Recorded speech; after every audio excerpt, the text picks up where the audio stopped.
Mau tanya rumahnya Pak Ismanto gitu kan. Iya gitu. Oh ini gitu kan.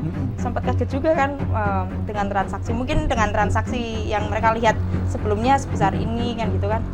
Lihat rumahnya kok seperti ini ya gitu kan. Saya juga senyum-senyum kayak ini pasti salah, ini bukan sini nih gitu kan.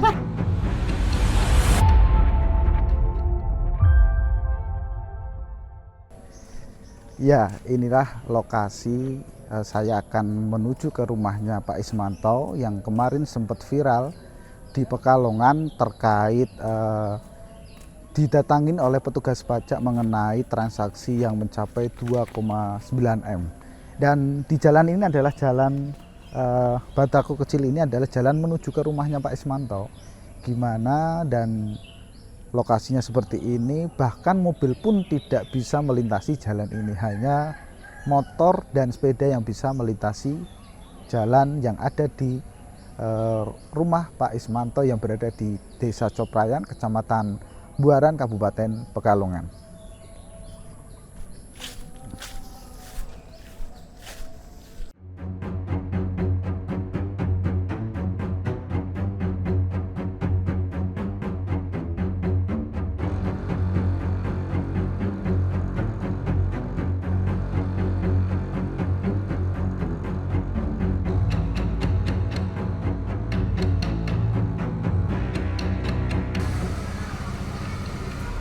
Iya, pemirsa Tribun, saat ini saya berada di depan rumahnya Pak Ismanto dan di belakang rumah ini adalah rumah Pak Ismanto yang kemarin sempat viral mengenai 2,9 M terkait transaksi dan didatangi untuk diklarifikasi oleh petugas pajak. Sebentar lagi saya akan berbincang-bincang bersama Pak Ismanto dan istrinya Mbak Ulfa untuk mengetahui kronologis yang sebenarnya atau fakta yang sebenarnya terkait ramainya di media sosial terkait transaksi 2,9 M dan didatangi oleh petugas pajak untuk mengklarifikasi data tersebut. Mari Tribuners saat ikuti saya ke rumahnya Pak Ismanto.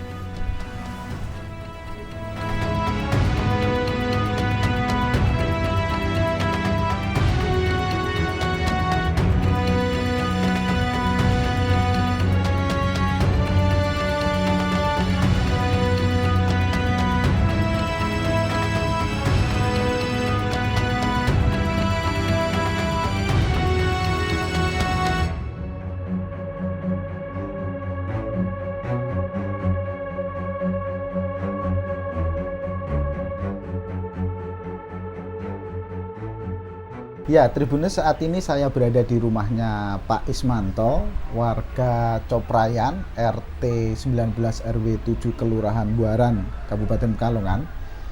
Beberapa minggu yang lalu sempat viral karena Mas Ismanto ini beserta keluarga ini didatangin oleh petugas pajak untuk mengklarifikasi apakah betul data yang tertera di surat tersebut melakukan transaksi sebesar 2,8 M. Dan saat ini saya bersama dengan Mbak Ulfa, istri dari Mas Ismanto. Mbak, rame nih Mbak, sempat rame nih di beberapa media sosial beberapa minggu yang lalu. Bisa diceritakan mungkin awal kronologis awal ketika viral tersebut sih Mbak? Awal kan dari itu dulu ya, dari petugas pajak datang. Ya awalnya petugas pajak itu nggak yakin Pak kesini nyari kan, benar ini rumahnya, mau tanya rumahnya Pak Ismanto gitu kan. Iya gitu. Oh ini gitu kan. Sempat kaget juga kan dengan transaksi. Mungkin dengan transaksi yang mereka lihat sebelumnya sebesar ini kan gitu kan. Lihat rumahnya kok seperti ini ya gitu kan. Saya juga senyum-senyum kayak ini pasti salah, ini bukan sini nih gitu kan. Soalnya juga sudah seperti itu Pak. Itu kapan sih Mbak saat datang itu petugas? Petugas tuh Rabu Pak, hari Rabu tanggal 6 kayaknya. Tanggal 6 Agustus ya? Agustus iya. Siang hari atau? Siang jam 2. Berarti saat itu Mbak sama suami masih jahit Pak, karena keseharian saya menjahit kan. Oh iya. Terus setelah itu Mbak, ramenya viral itu? Iya, awalnya sih saya nggak tahu bakal viral Pak. Itu teman saya kan yang itu kan awal posting itu teman saya juga nggak tahu itu bakal viral seperti itu. Tapi dari surat itu kan ada nama, NIK sama alamat. Memang benar Mbak itu? Itu benar, nama suami saya, nama suami saya. Iya. Dan saat itu memang tanggal transaksi itu tahun 2021. Tapi sebenarnya pada tahun 2021 itu saya masih di Wiradesa, domisili. Masih di Wiradesa ya domisilinya? Domisilinya masih Wiradesa, KTP suami. Tapi itu di situ kan itu kan terteranya sini ya, Coprayan ya. Itu sebenarnya Coprayannya juga RT RW-nya itu salah itu. Yang itu kan RT berapa itu? 12 apa 16 gitu kan. Sedangkan sini kan RT 19 ya. Ya. Itu ada kesalahan dalam itu sih RT Terus RW juga. tanggal apa namanya pindah ke sini KTP itu? Saya KTP pindah sini tahun 2022 kayaknya. 2022 apa 2023 deh. Kayak saya lupa Pak. Tapi seperti itu. Terus itu Mbak, apa dari surat itu apa sih transaksi yang dibeli dari suami ya? Suami itu? Itu tuh transaksi kain Pak, transaksi kain dengan jumlah besar kan. Kayak 75 juta, 65 juta, kain rayon itu. Kain rayon. Itu biasanya digunakan untuk apa Mbak, kain rayon? Rayon itu kayak daster, kayak setelan apalah ya, setelan-setelan gitu ya. Tapi kalau Mbaknya sendiri sama suami, aku jahitnya jahit apa Mbak? Saya kaos Pak. Kaos. Iya. Jadi beda ya beda kainnya itu, ya? dari segi kain aja beda. Mbak sempat shock nggak sih Mbak datang sama di klarifikasi data itu Mbak? Ya, awalnya shock ya Pak, kok ini, tapi saya juga udah yakin bahwa ini emang disalahgunakan sama orang sih. Dengan pihak pajaknya lihat keadaan saya tuh, dia udah nggak yakin ini nggak yakin ini juga lihat kondisi saya seperti ini udah nggak yakin. Pihak pajaknya udah geleng-geleng duluan. Iya betul. Apalagi ini saat kamu. Iya Mbak, saat masuk iya Mbak. Iya, saat masuk lihat kondisi. Mungkin dengan transaksi segitu, mungkin dalam pikiran orang pajaknya saya bakal punya garmen mungkin, punya pabrik mungkin dengan transaksi besar. Sedangkan saya sama suami kan cuma berdua lah, dipakai sendiri mesinnya gitu. Iya. Dan ini saya juga kan sempat jalan ke sini juga lumayan jauh ini Mbak, sampai ke sini. Iya. Lewat Batako, gang kecil kan. Mungkin dari awal masuk Batako juga mungkin pihak pajaknya udah nggak yakin itu. Sempat itu nggak Pak, apa nggak bisa tidur atau setelah viral itu? Setelah viral itu saya sempat nggak tidur itu, pusing kan. Aduh, ini kok kenapa bisa viral ini gitu kan. Tapi tahu Mbak yang pertama viral itu memang dari siapa gitu? Apa itu yang meviralkan gitu? Oh itu teman saya sih udah bilang. Tapi saya nggak tahu bahwa bakal diviralkan, saya nggak tahu kan. Tapi itu teman saya sih. Tapi sempat menghubungi sih Mbak admin yang meviralkan itu. Iya. Admin yang awal kali meviralkan saya hubungi. Saya kan nggak mau itu juga identitas suami saya kan kelihatan. Iya. Saya itu nggak mau lah disalahgunakan lagi dengan kelihatannya identitas suami saya kan. Saya minta di blur lah, minta tolong dihapus lah. Nggak ada respon sama sekali. Saya sempat pusing itu. Sejak kapan itu meminta itu Mbak? Saya minta di take down itu dari malam Jumatnya ya. Tapi sampai pagi juga saya hubungi lewat WA, lewat DM itu nggak ada respon. Akhirnya ya saya minta bantuan lah. Terus di take down. Alhamdulillah di take down ya. Di take down. Pasca itu Mbak, setelah itu gimana Mbak kelanjutannya? Saya itu kan mendatangi kantor pajaknya kan. Saya sudah dijelaskan bahwa ini itu bukan menagih, namun mengklarifikasi kan. Memang benar. Dari awal mula juga kan dari pihak sananya udah nggak yakin kan. Iya. Mungkin ini benar nggak nama suami kamu? Iya emang benar Pak. Berarti ini emang benar disalahgunakan.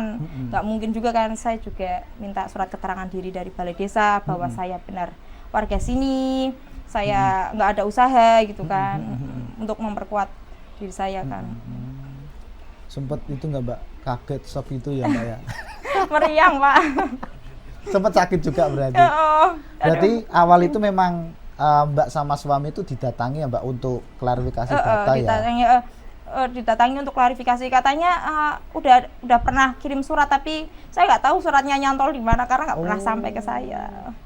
Mungkin beda kayaknya Mbak. Iya mungkin. Iya kan, katanya sudah pernah kirim surat tapi saya nggak pernah menerima surat itu. Nggak pernah menerima surat. Nggak pernah. Ya? Tapi ini saat ini udah selesai. Sudah selesai, sudah clear. Saya sudah dijelaskan bahwa ini memang data suami kamu digunakan sama orang lain gitu kan. Iya, memang seperti itu digunakan sama orang, disalahgunakan. Berarti di lingkungan sempat jadi viral ya Mbak? Viral, bukan di lingkungan aja nih. Di mana-mana viral kan. Tapi memang keseharian Mbaknya memang buruh jahit Buruh ya, Mbak? menjahit, saya buruh menjahit. Mungkin bisa diceritakan buruh jahit itu tidak setiap hari Oh, atau iya, itu gimana, Mbak? Saya itu emang kerja kerja di rumah kan 7 tahun, terhitung dari wiradesa kan. Iya. Tapi saya kalau dari bos saya yang ini tuh belum ada 7 tahun saya ikut bos saya. Itu juga kan kerja itu kan nggak setiap hari kerja kan, Pak. Kadang 1 minggu itu kadang 4 hari, 5 hari, kadang ada 1 bulan nggak kerja, 2 bulan nggak kerja, kadang-kadang ya 1 bulan tuh nggak mesti 1 bulan kerja gitu, enggak. Pada jam saat ini juga saya nggak dapat itu kerjaan dari bos saya selama 2 bulan ini. Saya mencari kerjaan yang lain lah, yang lain buat menyambung hidup. Tapi kemarin sempat viral, sempat bekerja nggak, Mbak? Saya ya masih terganggu ya, Pak ya, karena itu ya pas awal ya saya agak belum beraktivitas seperti biasa, tapi alhamdulillah sekarang sudah mulai melakukan aktivitas lagi biasa, ya. bekerja kembali. Mbak mungkin ada harapan apa, Mbak, pasca kemarin itu? Ya apa ya harapannya ya, aku pengennya sih tahu ya siapa orangnya gitu kan, siapa sih yang menggunakan data suami saya gitu. Saya pengen tahu itu aja sih. Dan berharap tidak ada kejadian. Berharap tidak ada kejadian lagi yang seperti ini. Saya menghimbau untuk masyarakat aja sih lebih hati-hati lagi dalam menjaga data pribadi. Saya saja yang nggak pernah meminjamkan, nggak pernah ngasih data pribadi ke orang lain aja bisa kayak gini gitu. Kan itu masyarakat taunya mungkin apakah buat pinjol, buat pinjaman yang lain. Nggak pernah. Mas Ismanto sama Mbak sendiri? Saya itu nggak pernah pinjol, nggak pernah hutang bank manapun saya nggak pernah, Pak. Saya nggak pernah pinjol. Bahkan motor saya yang masih kredit aja itu bukan nama saya, karena dari awalnya itu saya menolong orang gitu. Menolong orang itu mau menggadai motor kan, tapi orangnya nggak mampu buat nurusin angsuran, jadi saya yang ngangsur. Jadi itu juga bukan nama saya. Saya nggak pernah hutang-hutang kayak gitu sih. Total berapa, Mbak? Saat transaksi itu di surat? Transaksi di surat itu transaksinya ya kayak 70 65 juta gitu kan, dengan total 2,9 kayaknya. 2,9 dan itu semuanya bentuk kain semua. Kain, transaksi. 2,9 M ya? Iya, 2,9 M. Itu yang bikin shock sih. Kalau saya punya transaksi segitu mungkin saya udah rumahnya besar. Rumahnya besar ya, Mbak, kayak seperti ini ya misalnya. Bukan seperti ini, Pak. Mbak, mungkin bisa dijelaskan lebih rinci atau lebih ditekankan bahwa kemarin itu bahwa Pak Ismanto tidak mempunyai transaksi itu sama tidak ditagih ya, Mbak? Tidak, sama sekali saya tidak pernah melakukan transaksi itu, saya tidak pernah, Pak. Yang sebesar 2,9 itu saya tidak pernah melakukan transaksi seperti itu kan. Terus ya pihak pajak datang ke sini bukan untuk menagih sih, sebenarnya mengklarifikasi karena memang benar itu nama suami saya, nomor suami saya, ya makanya datang ke sini mengklarifikasi benar ini nama Bapak, benar ini nomor induk kependudukan Bapak. Ya memang benar, tapi bukan saya yang melakukan transaksi tersebut. Dan bisa dijelaskan bahwa itu disalahgunakan oleh orang lain. Benar, itu disalahgunakan. Nggak mungkin kan, Pak, saya seperti ini punya transaksi 2,9 M. Itu Tribuners yang setelah bincang-bincang bersama Mbak Ulfa selaku istri dari Mas Ismanto yang kemarin sempat viral, dan Mbak Ulfa ini menjelaskan bahwa dari viral tersebut yang pertama menekankan bahwa suaminya yang bernama Ismanto ini tidak pernah melakukan transaksi pembelian kain dengan sebesar 2,9 M.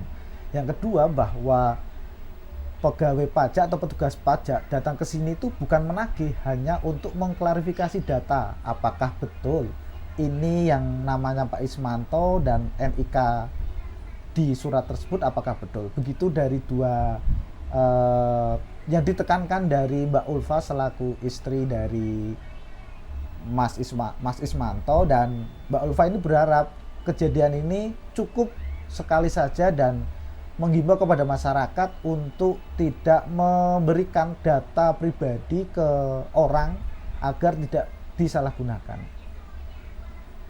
Demikian Tribuners, bincang-bincang dengan Mbak Ulfa selaku istri dari Mas Ismanto yang kemarin sempat viral. di Pekalongan. Download Tribun X sekarang, menghadirkan lokal menjadi Indonesia.